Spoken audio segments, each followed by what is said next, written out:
Hello everyone. This is your host Rohan Tundell from InnoHealth Magazine studio. I welcome you to this podcast produced by InnovatorCLUB with a mission to spread awareness and knowledge of various facets of healthcare innovation. This podcast is second in the series Voices of IC Innovator from InnoHealth Magazine, the first magazine in India on healthcare innovations. In this series, we would be exploring the essence of the IC Innovator Club through the club members' perspectives. Today, we are going to have a conversation with a guest speaker, Mr. Mukul Bagga, who has over 3 decades of experience in the healthcare industry across sectors like pharmaceuticals, diagnostics, and medical devices. Mr. Mukul is currently Managing Director for Medicom Healthcare India, a UK-based pharmaceuticals company. Prior to this, he was Managing Director at Quest Diagnostics India Private Limited. Welcome, Mr. Mukul, to our podcast. How are you today, sir? I'm good. Thank you for having me on this podcast. Amazing, sir. So now getting to the podcast, let me elaborate you on the flow of this podcast. I would be asking you a series of questions and we may discuss your views and opinions on it. So let us begin. Sure. Learning is a continuous process, but for some, life and career lessons take years to make a realization about it. We all feel as though our career or life would have been different. Had we learned it before, it would have been a lot more better. So my question to you would be, what is that one thing or lesson that you wish you knew at the start of your career? Good question. Couple of things crossed my mind. One is, of course, that the importance of networking is something you realize as your career progresses. And if I look back 30 years, we didn't have the kind of resources and technology which you folks have now, where you have platforms like LinkedIn, etc., where you can very efficiently and very professionally network. So I think when I look back, maybe I lost a lot of time in building that network, and I see a lot of youngsters reaching out to me even when they are studying. I think that's a great thing. So I can see that today's generation is starting young on this, and I think that's a very good quality.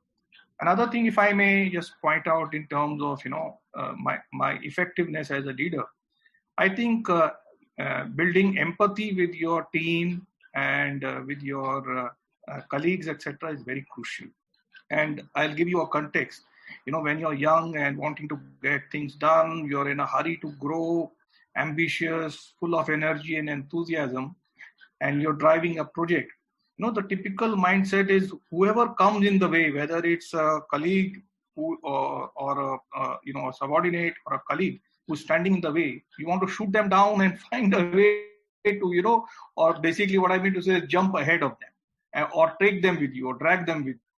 So in the process, you tend to use tools which might, eventually damage your relationships with them.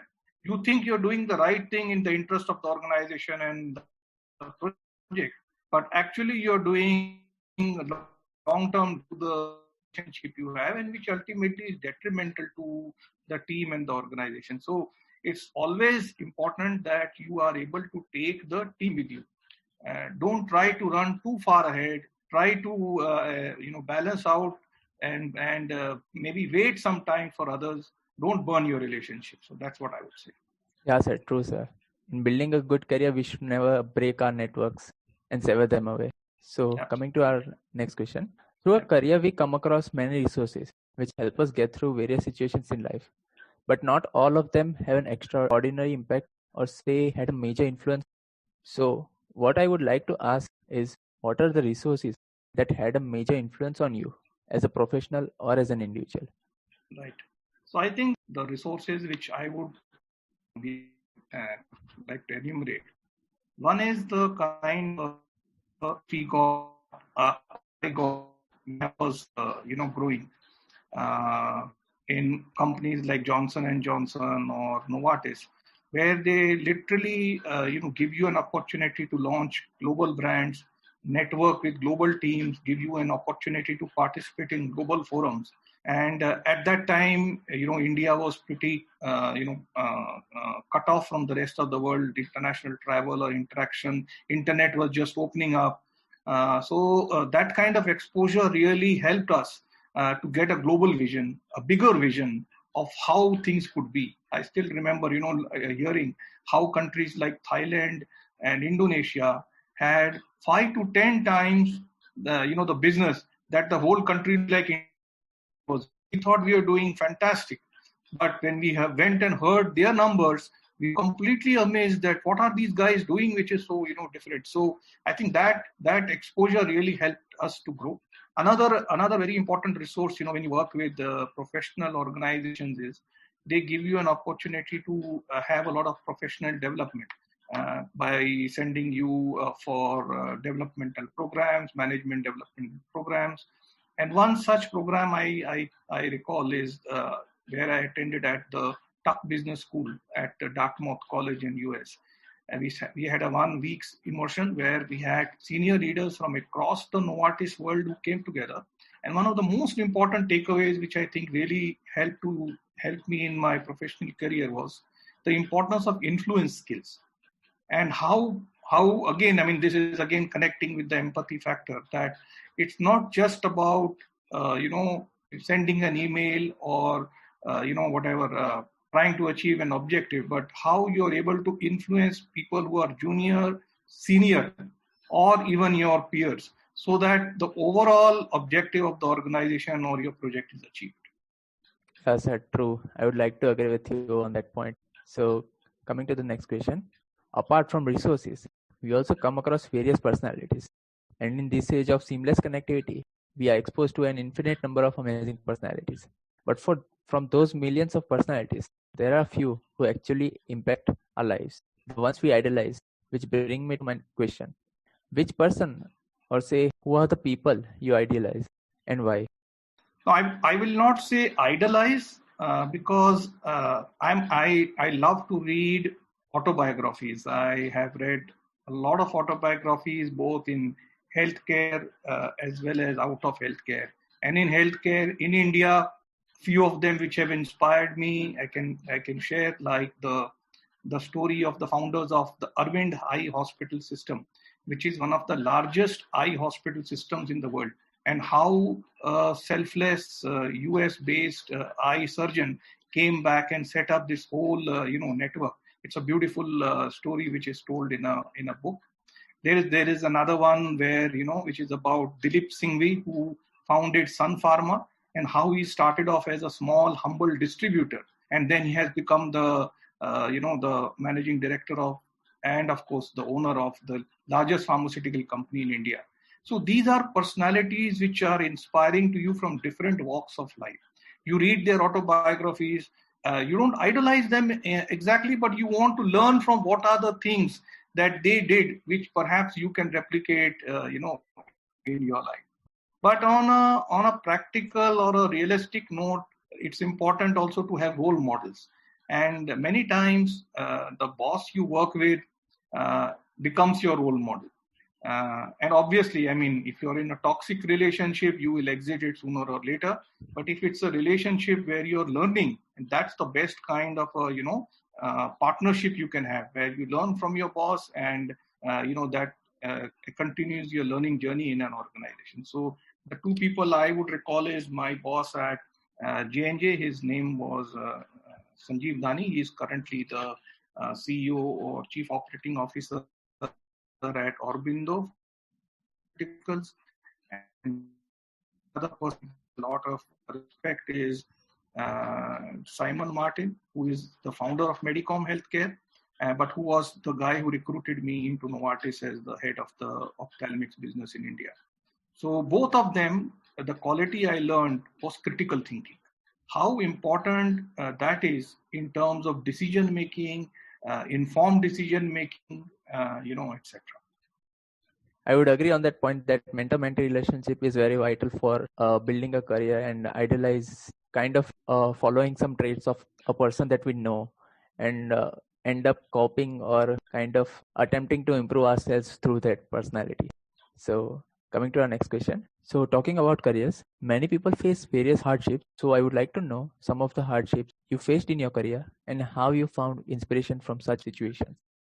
Yes, so this is, I think, a very important learning which you should have in your career, because success No career is only successful. It is the learnings you have and how you use them to grow further or climb further. I think that's equally important.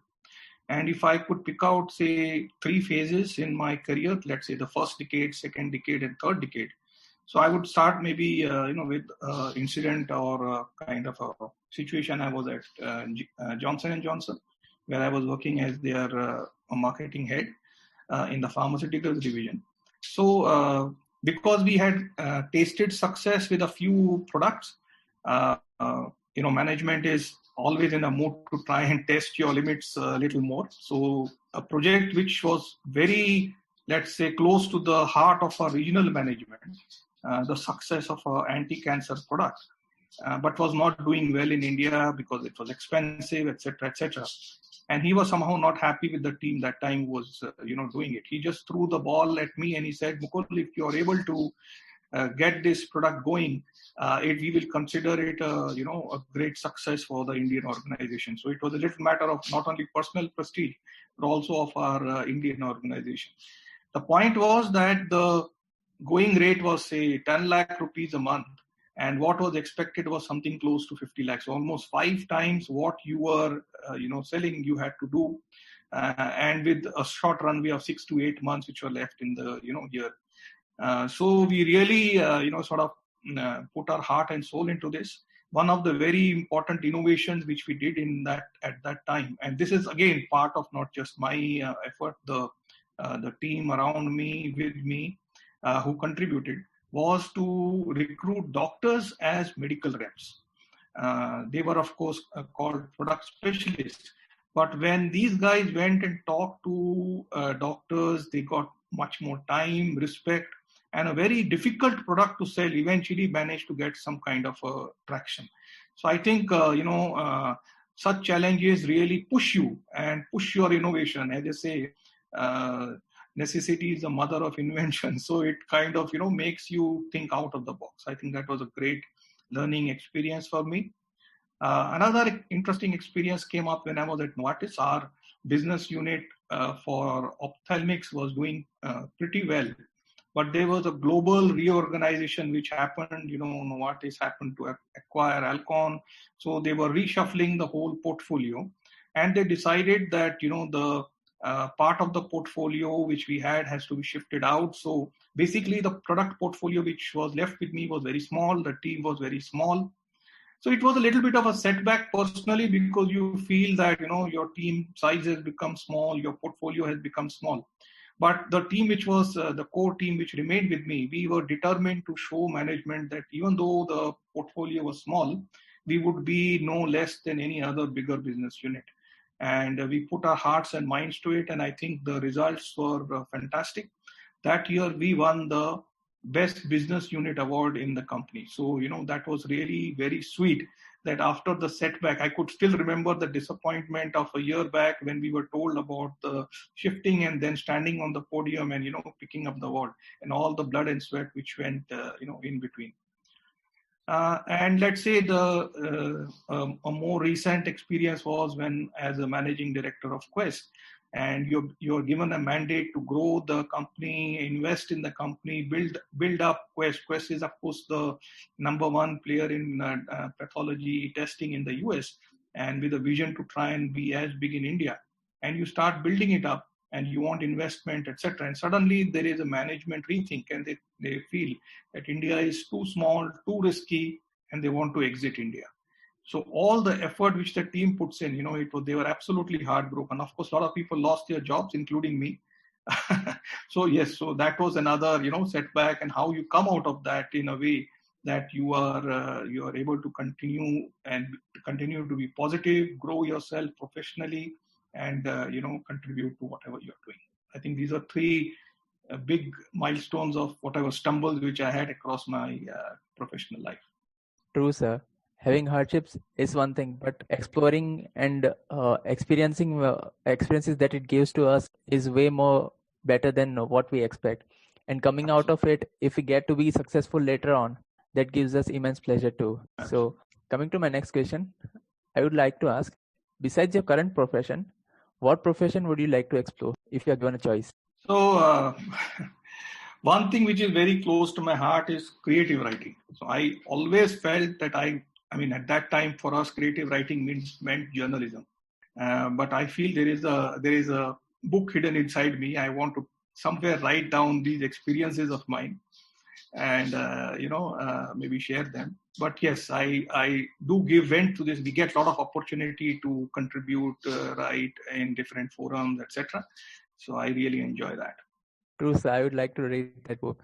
Coming to my next Hopefully, it question. will come out soon. Yeah, sir. I'd be staying in contact with you for that. Coming to my next question. What is that thing or activity that makes you feel your best self? Kind of rejuvenates you from the daily workload and stress? So a few years back, I picked up this hobby of running. So that's really helped to sort of lift me and gives me a very good start to my day. I must have run over 30, 40 half marathons by now. I used to run about 5 or 6 a year, once every quarter kind of thing. But now, of course, we continue to run around. You know that these events are not happening now. But touch wood, that's something which keeps me going and gets my day going very positive. That's a great hobby, sir. Now, coming to IC Innovator Club, I would like to ask what it means for you to be a member of IC Innovator Club. I think it's been a very enriching experience because not only have I got to mentor a few people in the times that I have been involved, a lot of panel discussions and presentations, etc. But also to learn from seniors like Dr. V.K. Singh, etc., who's themselves are real seasoned veterans in this field. So this opportunity both to mentor and learn and continue your learning journey, I think that's the most enriching part. And most important is, of course, the whole focus on innovation. I mean, I never came across, this is not just a normal startup incubator. I am associated with a few other startup incubators, but this is not the run of the mill. The focus is on innovation and how we are going to get that innovation cutting across all segments of healthcare. So that's what I really enjoy. Moving ahead, I would like to ask what are the functions that this club performs and how does it help a member to grow as an individual? I think the forums which they create, they serve 2 3 very useful purposes. Uh, there is first of all knowledge sharing, experience sharing. There is a very good opportunity to network because there are peers, there are seniors, there are juniors, etc. So I have seen a lot of aspiring entrepreneurs attending these forums and then reaching out to you and keeping in touch post the forum, etc. And of course, the knowledge pool which is created. I think I've seen Sachin and Dr. V.K. Singh coming up with very new topics such as data privacy and cyber security, and so it's like the cutting edge of what's happening in technology and healthcare actually. True, sir. Coming to my next question, what does innovation mean to you, considering the healthcare industry? See, innovation, if I look at pharmaceuticals or devices, it's the lifeblood. These are the industries which are, if you look around you, the most innovative industries. Medicine is created out of nothing. It's all science slowly building up till it reaches a point where you have a problem like cancer and you're trying to find a solution to that problem. And you come up with a medicine out of a whole process of trials, evaluation, testing, etc. So that's real, that they call intellectual property, and that is innovation. So innovation which is recognized in intellectual property and either monetized or maybe given free. That depends upon the model in which you're working. So whether it is a pharmaceutical, whether it is a medical device, both are fields where intellectual property is the heart of everything. Whereas healthcare services, let me see the third dimension of healthcare, is where all this is utilized, where all this is applied. So they don't do innovation in a intellectual property sense, but their innovation is of course more around the application of all this. And now we see a fourth dimension coming up, which is around machine learning, artificial intelligence, where technology is now qualifying for intellectual property, etc. So I think that's let's say the cutting edge and latest dimension which we are going to look. And all of this coming together, basically what can only help to improve the outcomes of healthcare, enrich the lives of patients, etc., etc. That was a great answer. You put it well in words. So, for the last question, I would like to ask, where can our listeners connect to you? Yeah, you can connect with me on my email ID, mbagga123 @ yahoo.co.in, or you can connect with me on LinkedIn. I think I get a lot of connections across both these platforms. So I'm happy to respond, and especially if you're a budding entrepreneur or a student, I am most welcome. The link for connecting with our guest, Mr. Mukul, would be down in the description. With this, we come to the end of our podcast, and I would like to thank Mr. Mukul Bagga for joining us in this podcast. Thank you, sir. Thank you, To Rohan. conclude, Thank you, InnoHealth, for the opportunity to share this, and I hope it helps some of you out there. sure, sir. The interview was quite insightful. I believe our viewers would benefit from the views and experiences shared by you. To conclude, I would also like to call out to our audience to leave a comment with a review and let us know whether you like the podcast. Drop down a comment if you have any podcast ideas or recommendations. You can also connect with us if you have a healthcare innovation journey of your own to be a part of our podcast series. And for more such content on healthcare and innovation, visit InnoHealthMagazine.com. Stay safe. Goodbye from your host Rohan Tundell from InnoHealth Magazine Studio. Thank you.